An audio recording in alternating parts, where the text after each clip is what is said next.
to episode 68 of the Zeens and R Crochet Vlogcast. Hello, how are you? You alright? I'm okay. I'm Rosina. I'm a crochet designer coming to you from a very soggy UK. It's never going to stop raining. I promised you a rant. I'm not going to rant right this second. I'll probably save it for a bit because there are people here for the crochet, and the rant is crochet related, don't get me wrong, but I don't want to scare anyone away, do I? So what I'll do is I'll sit here and chat about my crochet. I was going to do my nails, but actually I'll be lifting up woolly bits and tying up woolly stick. I've got one layer on only. This is what I did the other day, isn't it?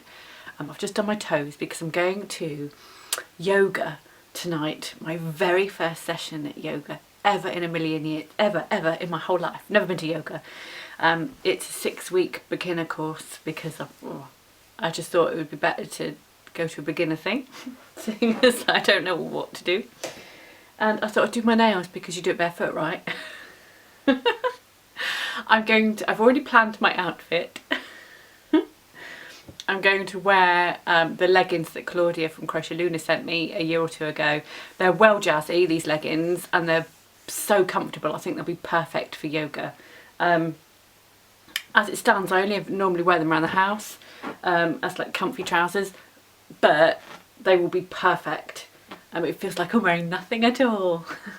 And then it says don't wear really big t-shirts, so I'm not sure what that means. I'll find out. I may or may not tell you about it next time. Might not be that interesting, might not be worth it.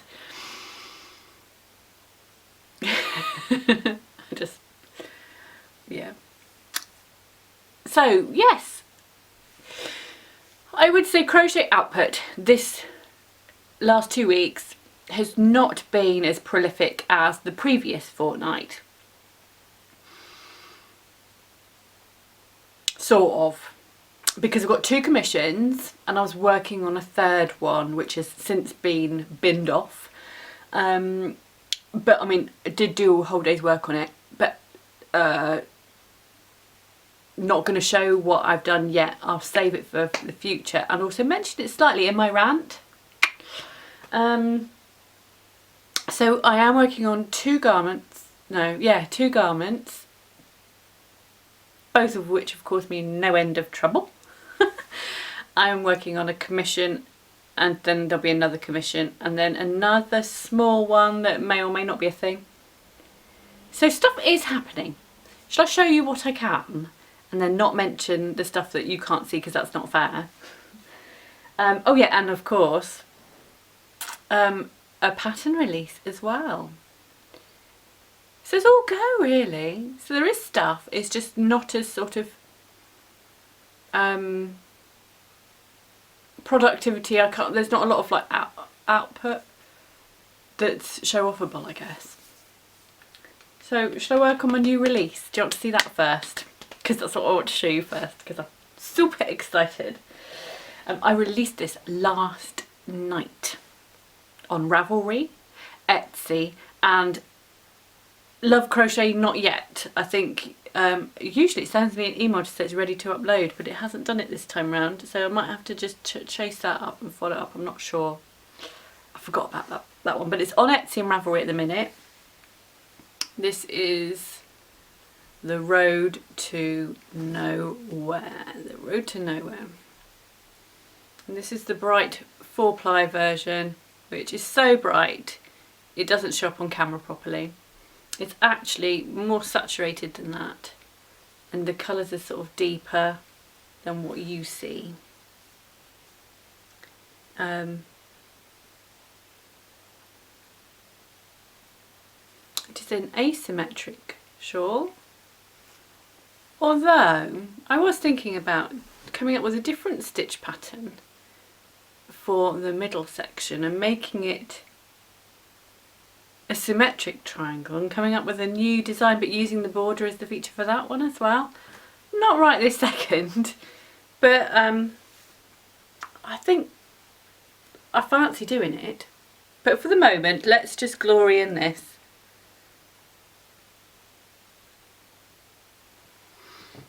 I haven't got a clue when I started doing this. I guess it must have been November or December. It wouldn't have been before November because I didn't have the yarn for it. Although I had the idea for it because I think when I bought the yarn I was shopping specifically for the design. And this is the DK version, which is my fave.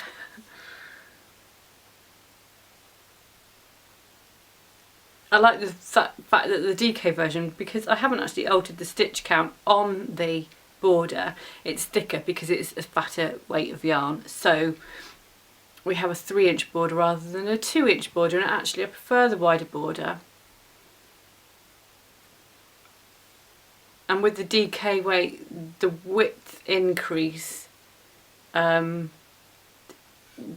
mean you have to do more stitches to get the width, just the fact that the yarn is plumper. The border takes probably just as long to do as the main body, so you need to be dedicated because it is sort of like heavy going doing all of that. It's a lot of little stitches, but I think the effort is worth it, the effect is worth it. I love it. I love it a lot.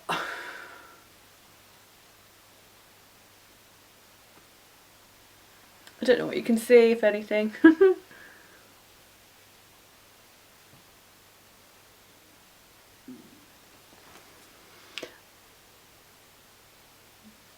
Sitting there with my tongue poking out. They, I blocked both of them, and I think this shawl benefits from a blocking. It evens out the border, because around the corners it had a tendency, it was sort of folding in on itself before blocking, and then after blocking it doesn't do that. It is nice and flat, and it's like that for all corners. So blocking defo. With this one I steam blocked it because this is 75% acrylic. It's Stylecraft Life DK, whereas the other one I wet blocked, which is essentially just washing it gently, wringing it dry by gentle means, and then pinning that out, leaving it to dry. Whereas this one I pinned it out dry and then got the iron over it, blasted it with steam. Paying very close attention. I didn't touch the iron to the fabric because then I would have ruined all my hard work by melting it. You don't want that to happen. Luckily it's never happened to me. I don't know anybody that's melted their work. So I guess it means we're all being super careful. The Road to Nowhere is so called because of the border. It reminded me of a road, and the road just goes around and around and around, therefore the Road to Nowhere. I guess it has other meanings too, but I'm not going to go into those. You can Google the Road to Nowhere song, and it tells you the intentions of its meaning in the, I think it's a Wikipedia page or something. I wear this one. I have been wearing this nearly every day since I made it, whenever that was, whenever I finished it. It is warm, cuddly and cosy without being like suffocating. It's quite lightweight. Drape's good. I'm well happy. There is a blog post on my blog, I'll leave the link, and I've written about it. There's a load of photographs of me mucking about up the hill there and just having, yeah, showing it off. Both shawls. I'll just see about putting this one on. So you can have a look. 4-ply version. I don't know where the end's gone on that one. There it is. Oh, blowout. So yeah. So that's how I wear my shawls, like that. As you can see, the asymmetry doesn't have much of an effect. The point does go off to one side a bit, but you can adjust that if you want to. Use a shawl pin if you want to, tuck that under if you want to, whatever. With the other one, when I'm at home and nobody can see me, I also do wear it like an old woman. because why wouldn't you? Yes, very happy indeed with the road to nowhere at the moment, and until the 7th of March there is a 20% discount both on Ravelry and Etsy.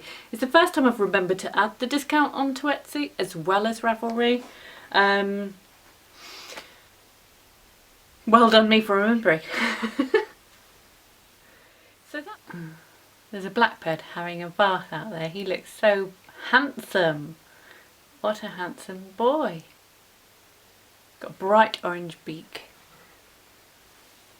That reminds me, yesterday, day before, woke up the tortoises from their slumber, from their winter slumber. They're doing all right. They survived. I thought they might be dead. But no.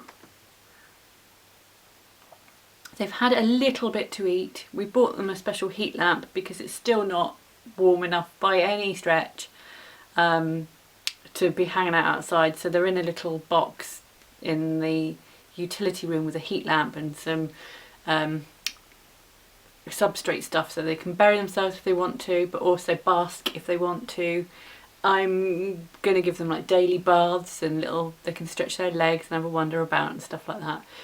For at least, they were doing that for at least like 6 more weeks, I think, before it'll be okay to go out in the garden. Unless there are sunny periods, in which case I'll let them out for a bit every now and again when the sun shines. But I mean, it's only February still. But I woke them up because they're only 4 years old, and they can't sleep for too long. We let them sleep for about 2.5, 3 months, and I think that's probably about right for their age. Any more than, and they were so tired at the end of the year, they were just like, I want to go to sleep, please. So we let them go to bed, and then I was worried, I didn't want to leave it too long. So I woke them up the other day on Sunday. But hopefully they'll be alright for a few weeks before we let them outside. I don't see why not. Some people have their tortoises inside like all year round, all the time. So, and they might not even hibernate if they let the temperatures remain, you know, clement. Is that the right word? I think so. I'm not sure. Yeah. Anyway, what I forgot to say about the Road to Nowhere shawl, and I feel like it's important, is that I was inspired by another designer and I got my idea from a knitting pattern. I think probably it's important to mention that in case somebody notices and goes, hang on a minute, that looks like blah blah. I don't think it does look the same. It's not, it's knitting. It was inspired by Stephen West, who did a shawl called the Bubble Shawl, but it was the border around the edge. I went, I need to do a shawl with a border around the edge. Everything else is different. You can't, there's like a load of stitches that you just can't replicate. I didn't even bother trying. I found a stitch that was close enough together so it wasn't too holey and lacy. I didn't want that. I wanted it to be a fairly sort of close fabric. But it was just the idea of the border. I think, did I say the bubble shawl or something? It's basically got a border all the way around it, and I'd not seen that before in crochet. Like a rib effect. I don't even know if the original is rib effect. I think it's different to what I've done anyway, because I didn't want to like steal people's ideas. I just was inspired by it. So it's very, very different. But I feel it's important to mention it because a lot of the time I see patterns out there and I think, well, that looks like so-and-so's pattern. Sometimes it's pure coincidence. You just can't help it. We're all influenced by the same things and get our ideas from the same trends and stuff. So I think a lot of the time it's inevitable. But in this instance, I did see a particular pattern and go, that's beautiful. Wouldn't that border look amazing in crochet? And so I took that kind of original idea, made it my own. Other than that, I don't think they're similar at all. But they're not. They're two different crafts for a start. Although arguably not, because they're all yarn crafts. I know a lot of countries don't they use the same word for both knitting and crochet. I'm sure I read that somewhere. Which reminds me to say thank you for the comments last episode regarding weights of yarn, their names, and also what you say. Do you call it yarn or wool or what? And loads of people, not just people in the UK, call yarn wool regardless of whether or not it's really wool. I do call yarn more now I podcast and now I design, because we are an international audience, I guess, of each other, and we all, I don't know, I was going to say we all speak the same language, but no we don't. The language of yarn. I'm multilingual. I say yarn and wool.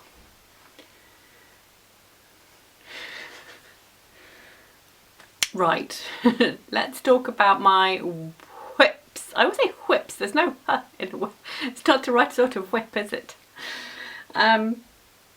Whip, work in progress. I've got two. First one, hang on, let me just drink my tea. Here's my first whip. It's the beginnings of an oversized jumper. It will be oversized.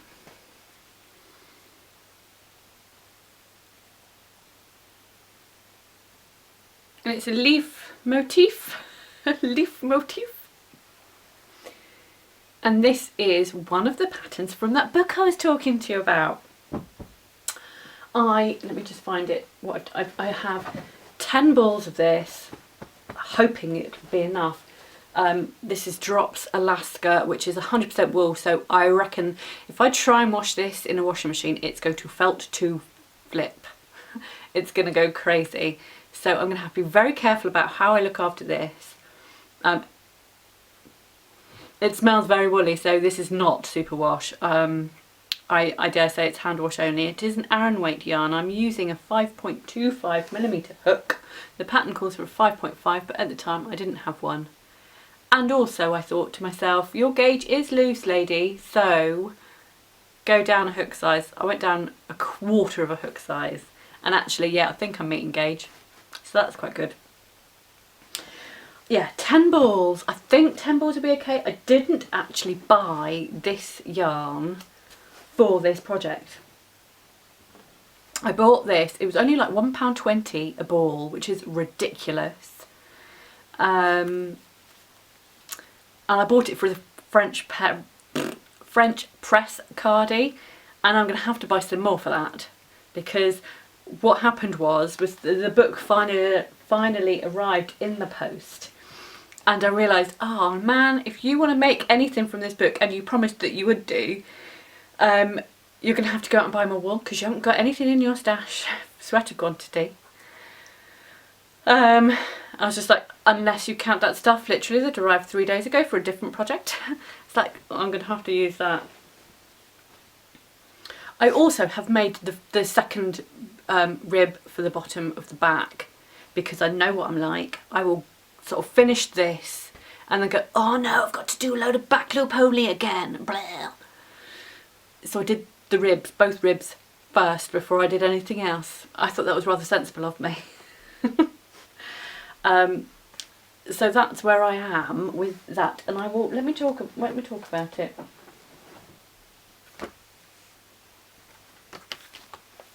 Here we go. This book was sent to me for free. It is my crochet wardrobe, and it's by Cassie Ward, who is The Missing Yarn on Instagram, and Cassie designs a hell of a lot of garments for the crochet magazines. I mean, you will find her work in all the major mags. I don't know how she manages it, because to make all those garments, wow, that's a huge load of productivity. It's loads. And I have to confess that what I did was choose the garment that I thought I'd be able to churn out quickest. I'm really sorry. Also the one that it was a balance between what do I love and what's going to be quick. because this one's amazing, but that would take me unless I shortened it, that would have taken a really long time because it's a dress. But I really like that. I don't know if you can tell, that's the inside cover, and it's like a diamond pattern. I won't go through all of them because I won't. But this is the jumper I'm making. It's called the loose leaf jumper, and that's what it looks like.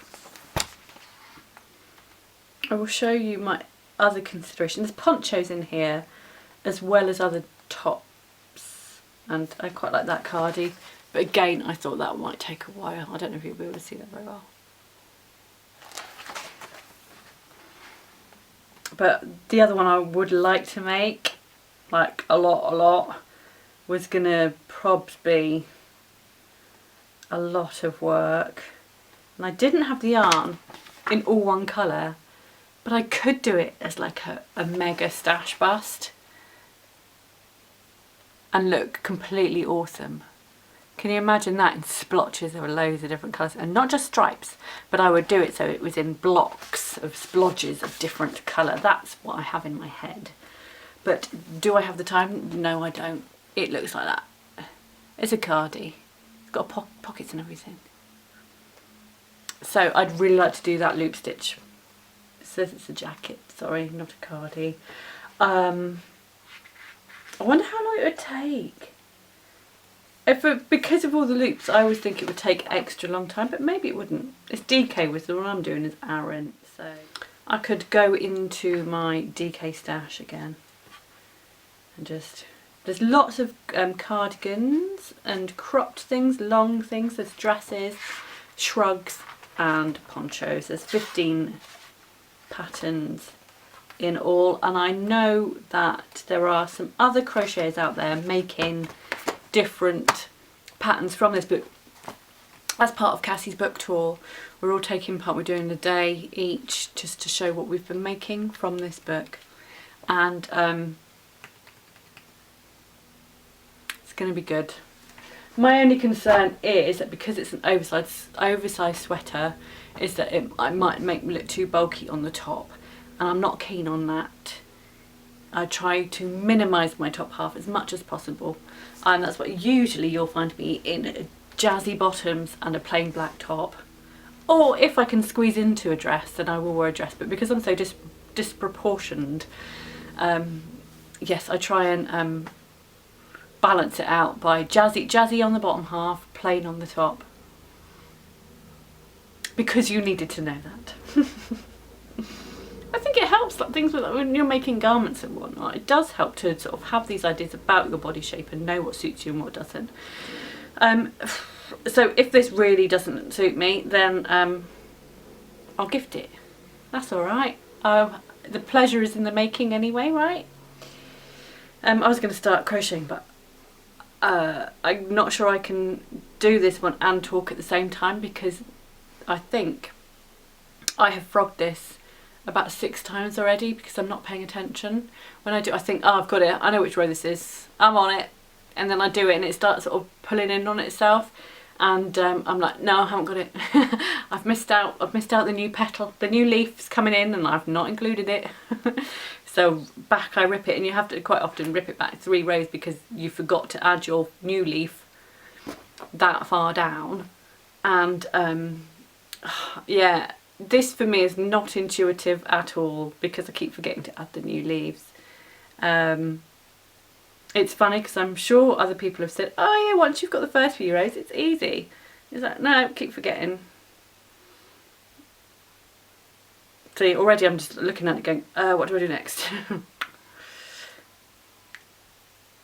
But it's this row that has caused me jip a few times, and definitely, I'm fairly sure 5 or 6 times I've frogged this. So I could have probably already finished it by now, had it not been for the fact that that many times I've ballsed it up.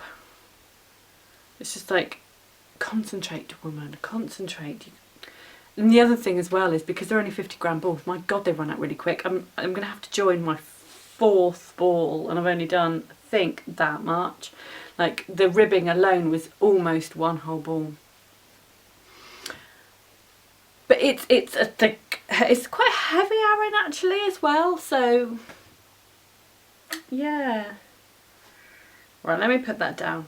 Oh, I'm sure it'll be ready in no time, and if I've got the time between the commissions, I'll be able to bosh that out pretty fast. Unlike the Elysium. Oh, it's in my way now.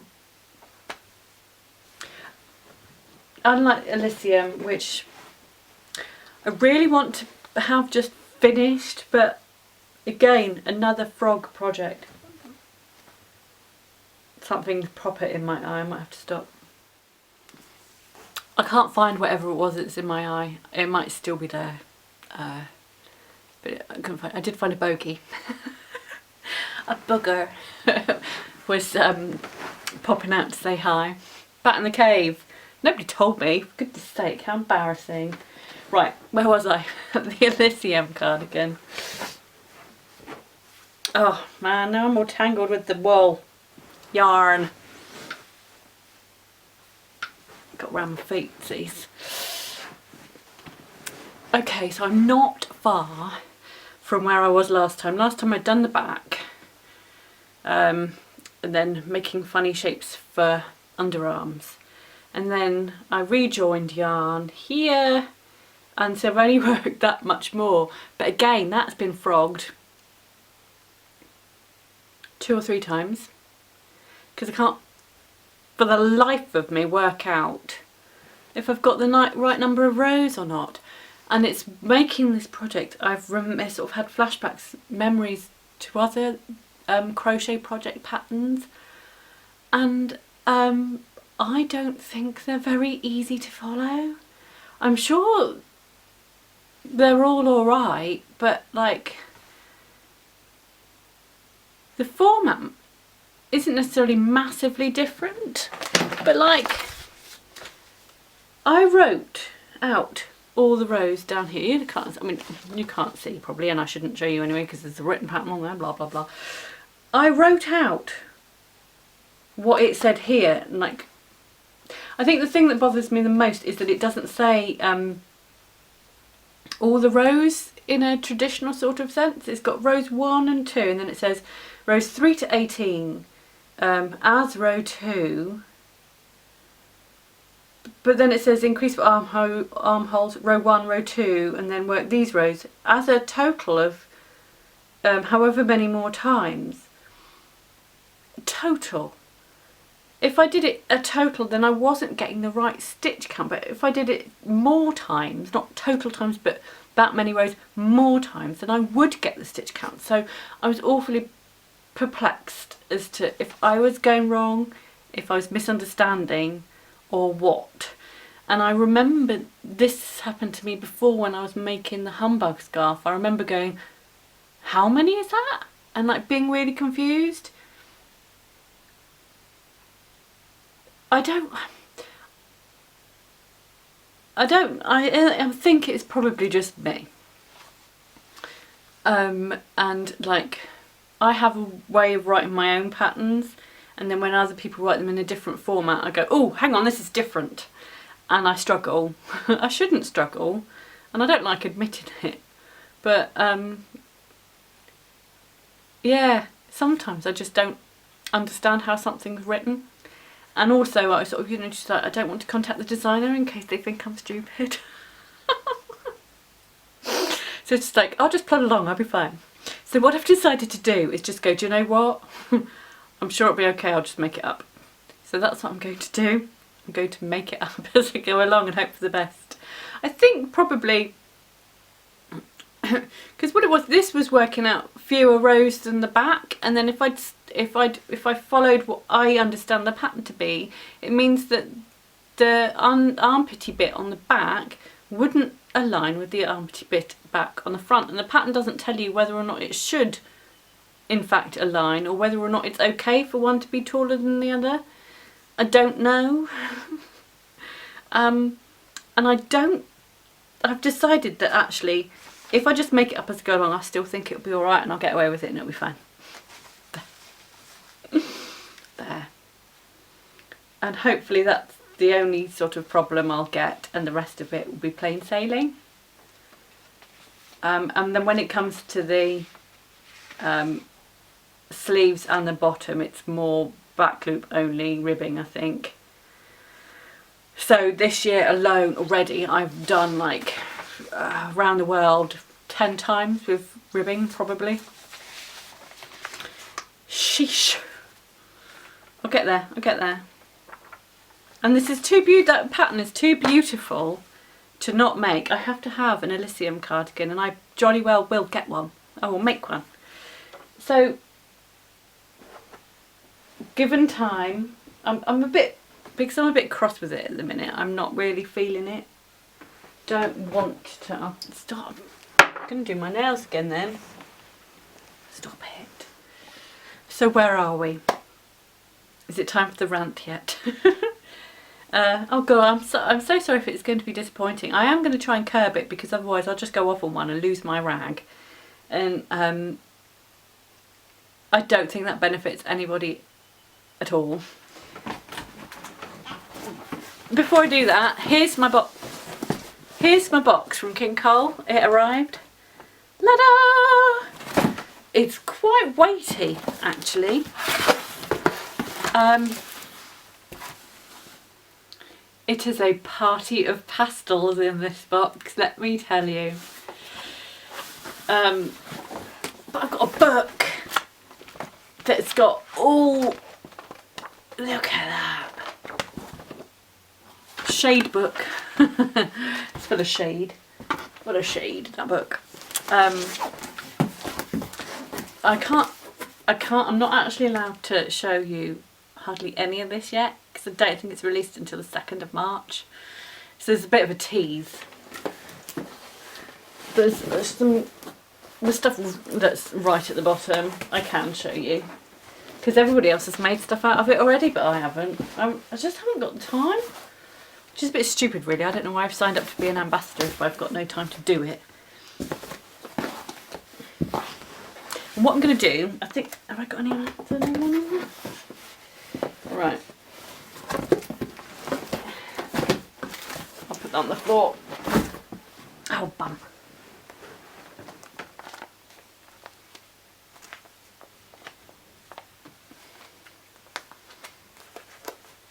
There you go. These ones I'm allowed to share with you. These ones are self-striping yarns. Double knit. It's just called Stripe. It's a really nice feeling double knit too. Really lovely quality. Can't fault that at all. What I'm going to make with it though, I can't work out which to use for the project I'm going to do. But I'm going to, maybe all of them, because I'm going to make some Easter eggs and see what my little amigurumi Easter eggs look like in the stripy yarns. I thought that might be quite a nice idea. They might look like little robin's eggs or something like that. No, robin's eggs are blue, aren't they? Who's got speckledy eggs? A different sort of bird. So I thought some little Amy Easter eggs might look sweet in these. Other than that, I've got no idea what to make with them. And obviously it would like be, I don't really want to crack open all of them just to make like the teeniest tiny little amigurumi thingies. So maybe I should just choose a couple of colours and then leave the others for when inspiration hits to make something else. What would you make with stripy yarn? Bearing in mind I've got one colour of each shade. A cowl with one, maybe. You could get away with a small cowl. Self-striping yarn might look interesting in corner to corner stitch. Although I'm seed to seed out at the minute, it's true. I might choose maybe three of those to make some eggs and then see how I go. I might double it up with different colours to make a bigger egg. I'll think on it. I'm not going to rush. There's no point rushing. Rushing in life doesn't get you anywhere faster, not really. I think quite often you end up being 2 steps back. Right. Oh my god, do you know what I did before I hit record? I had my lunch, and whilst I ate my lunch I watched the new Outlander. It sucks, it's not very good anymore. I came to the conclusion that the only Outlander I actually really liked was season 1. And then after that, no, I'm not fussed. It sort of like became a bit too saccharine, a bit too romancy, and it made me want to puke. I can't stand it. Like that heavy, lovey-dovey crap. It was too much for me. And so actually, if you ask me what happened in the last hour of episode 1 of season 5, I don't know. Do you know what I noticed about halfway through? Crochet. There was a baby in it, and he was wrapped in like a Call the Midwife blanket. And I thought, hang on a minute. I'm fairly certain that in 1772, or whatever year it is, they did not have crochet, and certainly not a filet Call the Midwife blanket. And then I went, oh yeah, it's a show about time travel. And then I wondered, well, who made that? Claire or Brie? Brie or Claire? Who made it? Who? Which one of the main characters can crochet? Interesting, hey? So instead of actually watching the storyline, which I'm sure is very serious, I started thinking about crochet. I've just coloured in half my fingers. Oh tits! And I've made a balls up. Got a chip in it instantly. The other day I did my nails. It was my mum's 70th birthday at the weekend. I'm sure she won't mind me telling you. We went out for dinner and I thought I'd do my nails. I did my nails and I obviously didn't leave it long enough. So when I went for a wee and pulled my tights down, all my fingernails had like the imprint of tights. Hosiery. Hosiery. Apologies. My tangents are getting a bit extreme. Right. Talking of birthdays though, I think next week is the 3rd podiversary of the Zeens and R Crochet channel. Wowzers. Hasn't that? 24th of Feb it says here, I've written it down in my notes. 24th February is the 18th today. That has flown by. This is episode 68, I believe. That's 68 episodes and don't know how many tutorials. Tutorials are on the back burner for a bit because of time constraints, and the fact that the last few I made didn't really take off, and so I just thought it didn't make me feel very good that nobody wanted to watch them. So the gusto for doing that died. If people don't like, if people aren't sort of like using the tutorials and things like that, then I was just like, what's the point in me making them? They take all day to make, and I don't sort of feel like, they don't make me feel very positive when it just sort of goes and nobody watches, which perhaps isn't the point, but there we go. That's for the minute. I'm not going to write them off. But before I start going on about that, let me just catch up with myself. Oh, shall I start my rant?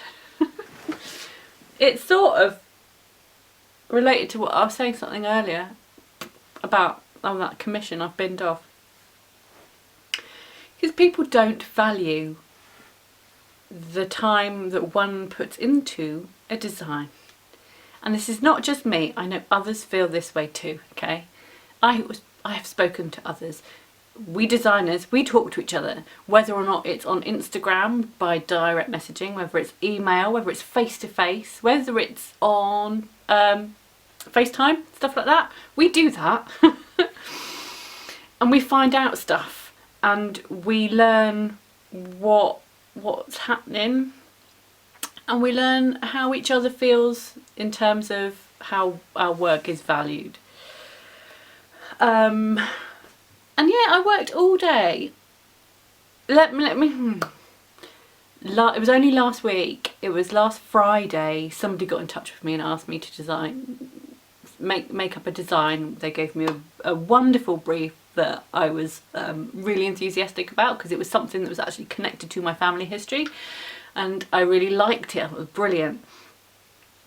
So I said, oh, you know, I was at work, and I said, just give me some time and I'll come up with some ideas for you.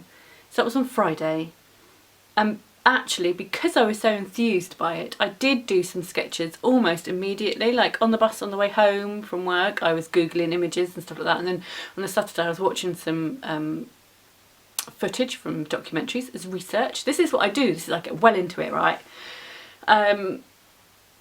So before I know it, a couple of hours have passed of me sort of Googling and watching these documentaries and stuff like that. And I've got some really good ideas. All day on Sunday, all day.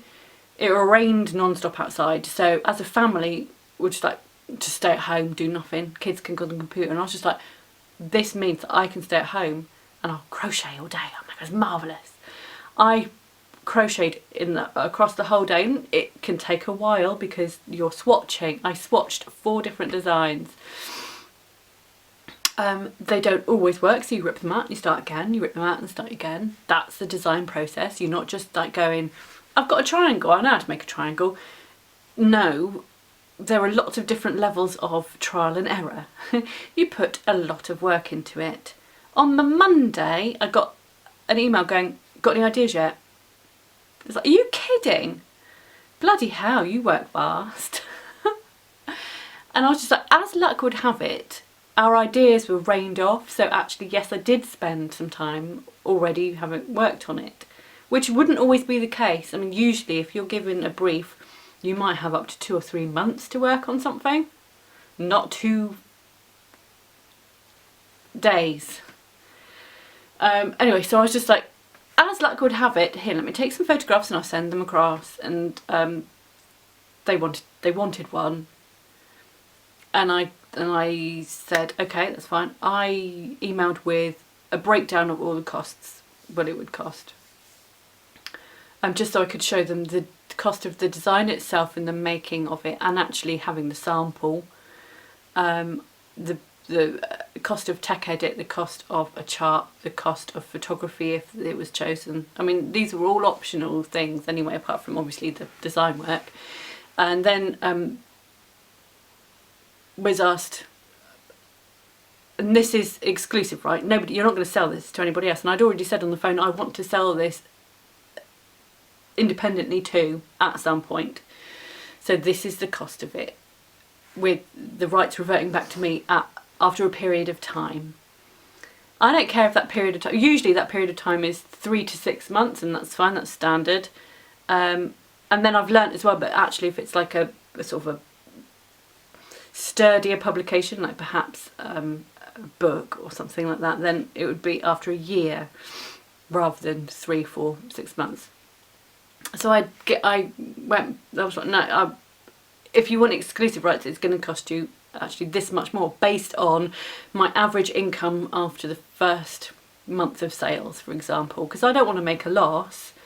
So I worked out an average of how much I thought I could make from this if I sold it completely independently, and if I was selling it to them. And I want to be able to make the same sort of money. And there's no guarantee. I mean, it could go stratospheric, and I could sell a shed ton of patterns. That never happens to me, by the way. I've never gone viral with a pattern, not yet. I sell what I consider a healthy amount of pattern sales is usually after a month. If I've sold perhaps 50 copies of a pattern, then I am well chuffed. It means I've covered costs of yarn and a tech editor if I've used a tech editor at that time. So it covers those costs, and it might well also buy me a new light to do the podcast, or an SD card, or I bought a stand for a whiteout thing, so I can stand in front of it and take photographs of myself and stuff like that. If I'm lucky, yeah, and then I can go to a yarn festival, maybe buy a few skeins of yarn. then I've got nothing left. So I worked out the cost of what I would, the costs based on the kind of average sales that I have. But no, it's too much apparently. And they had said, you know, I'm a small business. I think your costs are too much, essentially. Good luck with your design business. Thanks. Thanks for the good luck wishes. But it's just like, no. I value my time. I never used to. I think it's important that we all start valuing our time with what we do. If we're putting in hours of research, hours of swatching and working up designs, redoing that over and over again. Maybe I'm a perfectionist. Maybe I'm putting too much effort into it. I don't know. That all takes a hell of a lot of time, and nobody seems to appreciate that. No, that's not true. Some people don't appreciate that. They want something for nothing.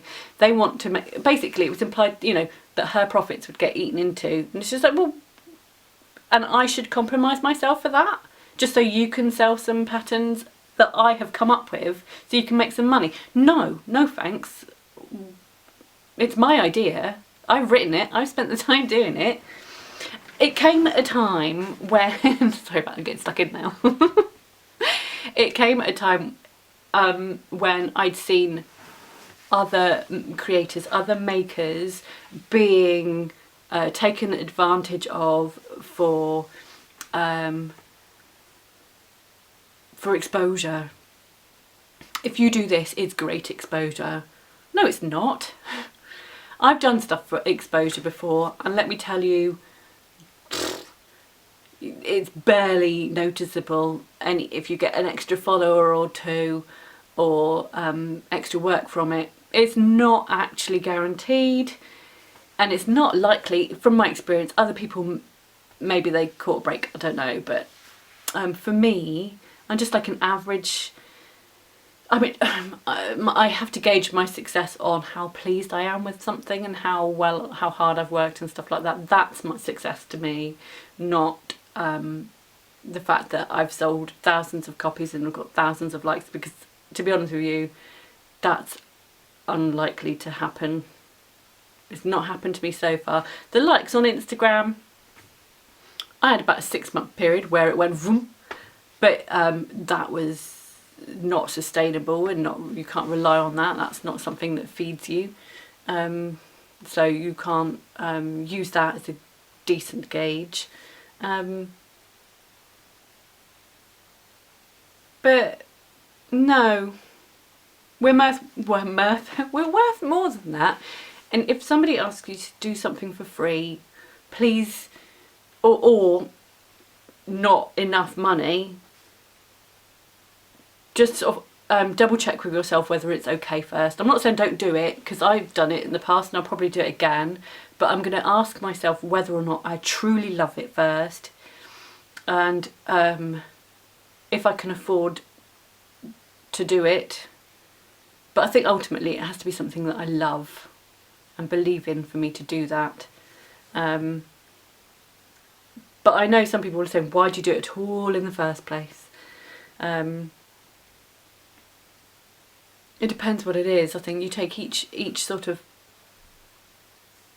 thing on its own merit, but I would say 9 times out of 10, if you're not going to pay me, it's a no. Because why are crocheters and knitters and crafters, why are their skills not valued the same as, I mean, you pay a photographer, right, to do your work, you pay a tech editor to do your work, the work that needs doing for that, you pay a writer to write a book. So why is it different?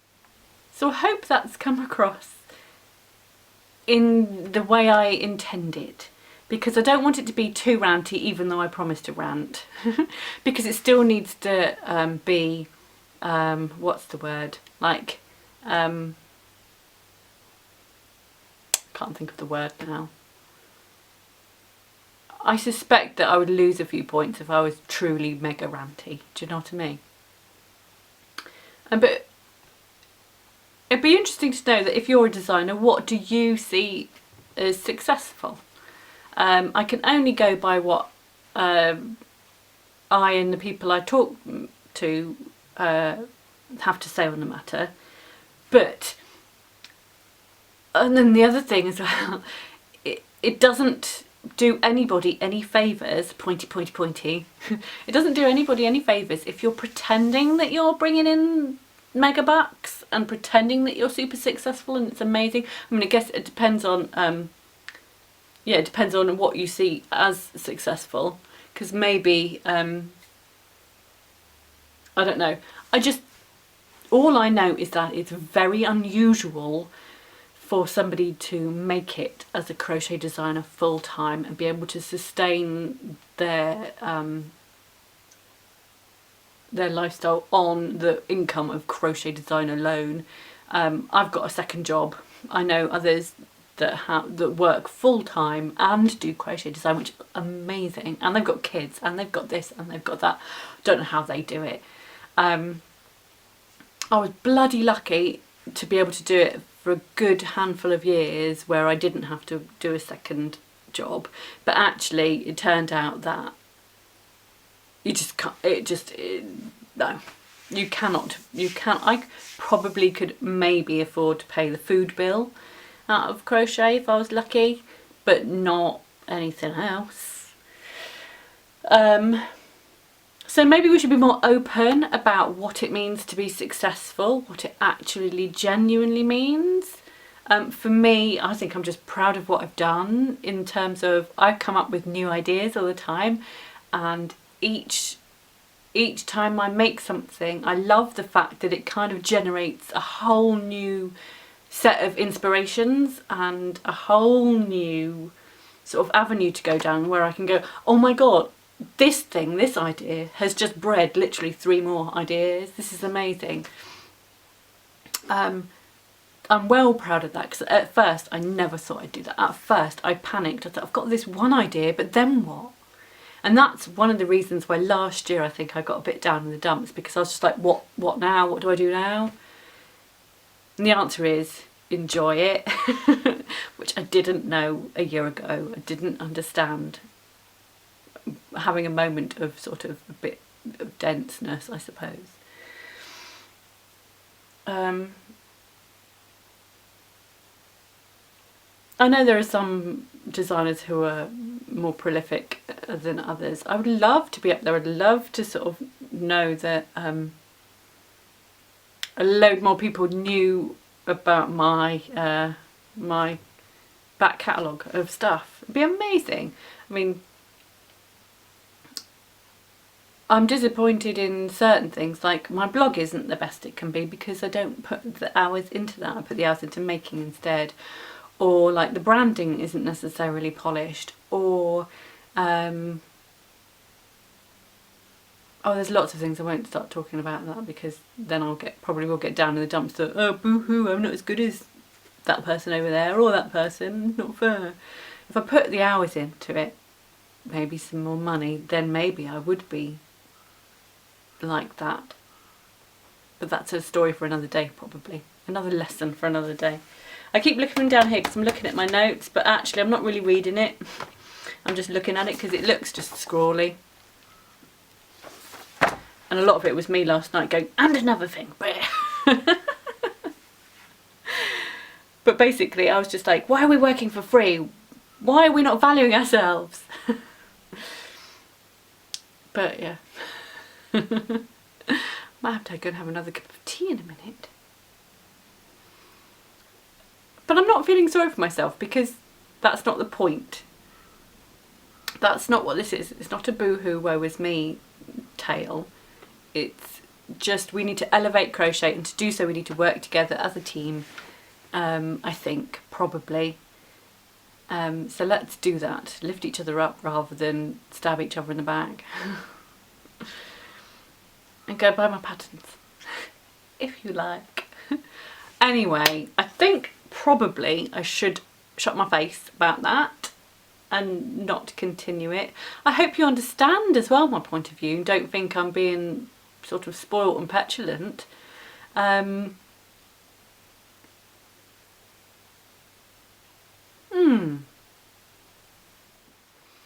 With that in mind, and aside from the fact that we do sometimes talk to each other, we don't always say everything that's on our mind. So perhaps we should just all be kind and all be nice to each other and just be respectful. Yes. Okay, I think that's it now. Thanks ever so much for watching, and I'll see you again next time. Cheerio. Bye bye.